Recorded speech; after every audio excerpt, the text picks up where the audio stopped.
Hello Eternum and welcome to KOTT News, Eternum's #1 source for news, and this is the War Report. The Night of Peace comes to an abrupt end as 3 war declarations are submitted into the official books. More on that later. Tonight's top story: population increases incoming as refugees are expected to arrive soon. KOTT News encourages its viewers to welcome them to the community at large, and KOTT specifically, if you please. Turning to the weather. Morning people rejoice for yet another beautiful day. 20% chance of light shower in the early afternoon for Weaver's Fen. Northern cold fronts should push this invasion mass into Morningdale as well as Reekwater. Then look out on the west coast as monsoon-grade storms billow into Monarch's Bluff.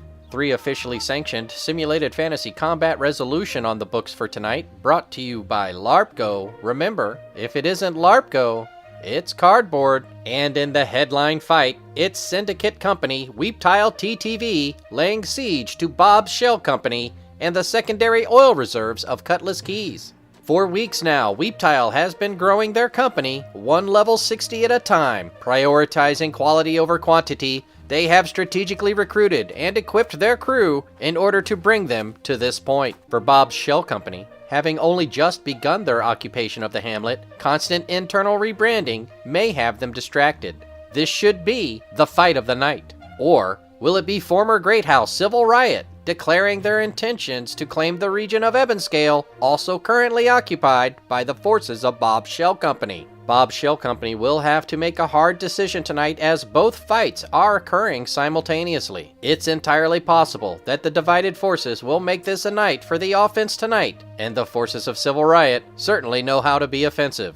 In the nightcap, it's the forces of Kokiotos defending the dark woods of Brightwood from the Covenant forces of Lost Homeland. This will be Lost Homeland's 4th attempt to secure land in Eternum, developing their pedigree as they focus on the northern, more advanced territories. For Kokiotos, currently the longest standing great house, they have been expanding their forces into surrounding regions, but show no signs of thinning their talent. We'll have the outcomes and reactions from the citizens tonight at 11. Until then, this has been War Correspondent JChalant, KOTT News.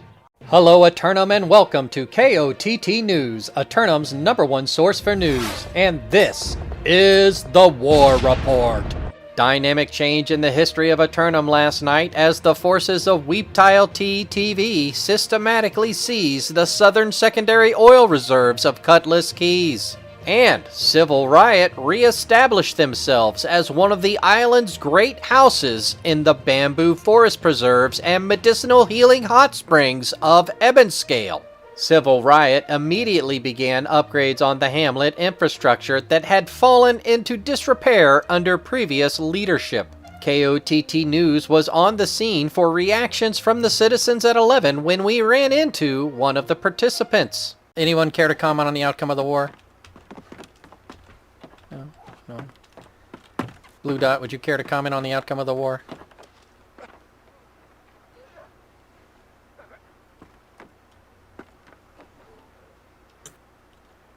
You found it unfulfilling. Understood. You crave violence. Oh, wow. Well, you're going to have many opportunities for that here.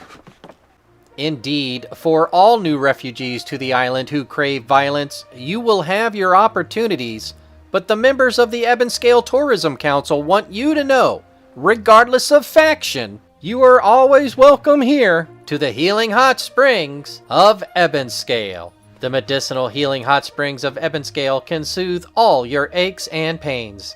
Whether you need a deep massaging hot spring shower or a soothing plunge into their wisping with steam, open bath ponds scented with lavender. Overnight accommodations are available at the Scenic Inn, which overlooks the entire city and has a view of the island. Extended accommodations for those regarded as HMFIC are available at a premium for those seeking a more isolated experience. So come on by the Healing Hot Springs of Ebonscale after the war, invasion, outpost rush, or expedition, or any time in between, and soothe your aches and pains away. Returning to our top stories, the hamlet of Cutlass Keys was abuzz with activity last night after Weeptile TTV captured the keep. Governor Weeptile immediately began infrastructure upgrades and vowed to lower taxes, inviting visitors to relax. John, we plan on lowering the taxes because we don't like taxes, and we're going to ask that everyone take off their armor while they're walking around town. Weeptile would also like to invite members of the syndicate to avail themselves of the lumber from the designated dispensary, available free of charge daily. Weeptile is famous for recruiting one quality level 60 at a time, and we caught up with one such recruit after the war. Oh, congratulations on making it to level 60. Do you have any ambitions now that you've reached the level cap? Help the clan out and, try to help it grow and get better for myself so we can win more wars. KOTT news crews were also able to meet up with one of our sources who had some interesting news from Morningdale. Were you up in the Ebbenscale fight, or were you in the Cutlass Keys fight by chance? No, we were defending a push in Morningdale, really. Really? Okay, a little subterfuge going on in the northeast. Yeah, some Covenant guys now that are not regime. A sizable group of at least 15. You happen to get their name? CAD, C-A-D-D. One final piece of news from Weeptile. They intend to host an all-faction volunteer portal run in Reekwater later today. Those interested in participating should sign up early and be prepared to enjoy this community fellowship event starting at 4:20 server time. Turning to the weather, beautiful morning extended until early afternoon when tropical swells will create light showers in the southwest. Then, evening cold fronts from the north will bring some additional invasions into Brightwood late. 2 official simulated fantasy combat events brought to you by LARPCO. Remember, if it isn't LARPCO, it's cardboard. Up first, the reigning Neverfall champs, Regime, defend their title from the marauders forces of Ascend. Little is known about the ambitious newcomer challenging the champs for control of the centralmost region. For Regime, their game face is on as they seek to extend their current Neverfall streak to 3, as they continue to pursue the current record held by Elysian at 10. In the nightcap, a LARPCO special event as the forces of Emerald Stand and the Great House of Regime hold a 100v100 mega war for control of the financial capital of Windsward. Another Marauder newcomer stepping up and making a big play for arguably the most valuable region in all of Eternum. For Regime, funding of their Deathwall campaign has yet to yield the desired result, but their faith in the spark is unwavered as they dig in and prepare to receive these uninvited guests. Be sure to tune in for complete coverage and reactions from the citizens at 11. Until then, this has been War Correspondent JChalant, KOTT News. Hello Eternum and welcome to KOTT News, Eternum's #1 source for news, and this is the War Report. No change in the dynamic of Eternum last night as the forces of Regime hold off Ascend to extend their Neverfall streak to 3, and the financial capital of Windsward continues to generate wealth for the Deathwall after Regime defeats the forces of Emerald Stand. KOTT News was in Windsward after the battle, but was unable to secure an interview. Covenant members visiting Windsward are encouraged to partake in the free seedlings being offered for planting daily in the plaza. Turning to the weather, and it's another beautiful morning through midday into early afternoon. Then some light rain showers in Cutlass Keys. But get your chores done early because monsoons starting in early evening and lasting all night will cover the west central regions of Eternum. Due to this high invasion activity, no official LARPCO events on the books tonight as members of the community batten things down. KOTT News will bring you more on the impact of this storm as it develops. Until then, this has been War Correspondent JChalant, KOTT News. Hello Eternum and welcome to KOTT News, Eternum's #1 source for news. And this is the Love Report. I'd just like to say a very special Happy Valentine's Day to you, even if there is no official event to celebrate it in Eternum. Starting tomorrow, I would normally begin preparing to enjoy spring training events, but this year I'll be working more and reporting more, like this breaking news from Brightwood, where the impact of last night's heavy monsoons resulted in a primary heavy construction crane breaking its bindings and swinging freely in the wind. Restraining the heavy equipment will take some time and may result in delay of cathedral construction. Today's forecasts are much the same, with early morning sunshines lasting even longer into the afternoon before those late evening surges engulf the entire central corridor again. So plan your travel accordingly. Only one simulated fantasy combat resolution tonight, brought to you by the patent-pending foam core technology of LARPCO. And it's the forces of Carl Sagan's pagans declaring war on the cam girls of Monarch's Bluff. This will be Carl Sagan's third attempt to secure land here in Eternum, having failed in Brightwood and First Light before. For Brotoso's cam girls, this is their third defense of the bluff since occupying it last month. I look forward to providing play-by-play from one of the girls' cams during the event. We'll have the outcomes and reactions from the citizens tonight at 11. Until then, this has been War Correspondent JChalant, KOTT News. Hello Eternum and welcome to KOTT News, Eternum's #1 source for news. And this is the War Report. No change in the dynamic of Eternum last night, as Brotoso's cam girls managed to hold off the pagans of Carl Sagan and maintain control of Monarch's Bluff. The Valentine's evening midnight mixer began with musket and hatchets, but ended in massacre as the pagans of Carl Sagan failed to field an entire team. We caught up with Brotoso after the event to discuss the cam girls' intentions. Brotoso, did you have anything you might like to say to the audience at large for your intentions for the Hamlet? We're just here. We're trying to have fun. If you guys want to come through and have fun, then we're out here. RP it up. Got biggest RP town for sure. Continuing yesterday's story in Brightwood, we go now to JC. Thanks, JC. I'm here in Brightwood reporting on the unrestrained heavy crane which continues to swing freely following the monsoons 2 nights ago. Citizens are advised to avoid the construction site surrounding the crane as engineers attempt to re-secure it. We'll have more on this story as it develops. Back to you in the studio, JC. Thanks, JC. Turning to the weather.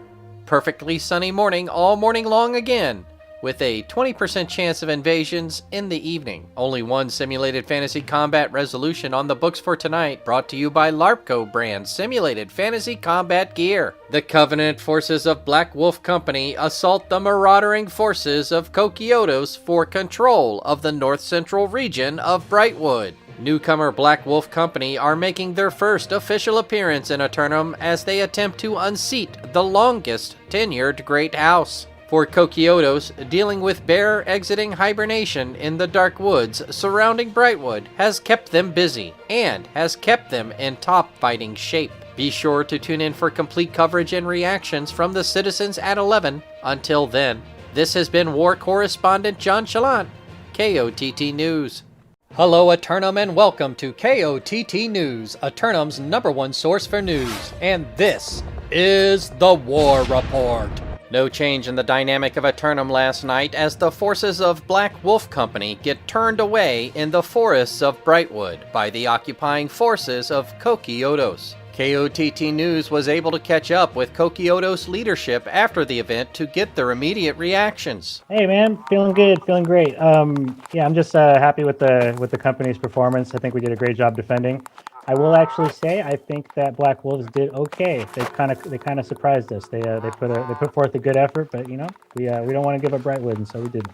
Understood. How would you feel that their strategy to utilize the upper embankment between the fort and your berm artillery? I saw them behind you on Bravo there for quite some of them. Yeah, no, that was they really committed hard to that flank. But you know, I don't know. We didn't get too distracted by it. Honestly, it was they were clumped up so hard there that it didn't end up being too much of a problem. But yeah, no, it was a good fight. I enjoyed it. Captain Moon also wants to assure the citizens that despite recent setbacks, efforts are still being made to complete the construction of the community cathedral. Looking at today's forecast, you should expect perfectly sunny mornings lasting through lunch into early afternoon. But get ready for early evening tropical swells to induce showers in the southwest, with northern cold fronts pushing into Brightwood, possibly extending out as far as Restless Shore later in the evening. Only one simulated fantasy combat resolution on the books for tonight, brought to you by LARPCO. Remember, if it isn't LARPCO, it's cardboard. Tonight in the bamboo forest preserves of Ebonscale, the syndicate forces of Exilium Aeternum declare war on the marauders of Civil Riot. This is Exilium's first official war in Aeternum ever, and it speaks volumes that they sought out the unique architecture and amenities provided by the healing hot springs of the region. For Civil Riot, this is their first defense of Ebonscale since occupying it last week. But it isn't their first rodeo, having held a region for nearly 2 months before. We'll have the outcomes and reactions from the citizens tonight at 11. Until then, this has been War Correspondent JChalant, KOTT News. Hello, Aeternum, and welcome to KOTT News, Aeternum's #1 source for news. And this is the War Report.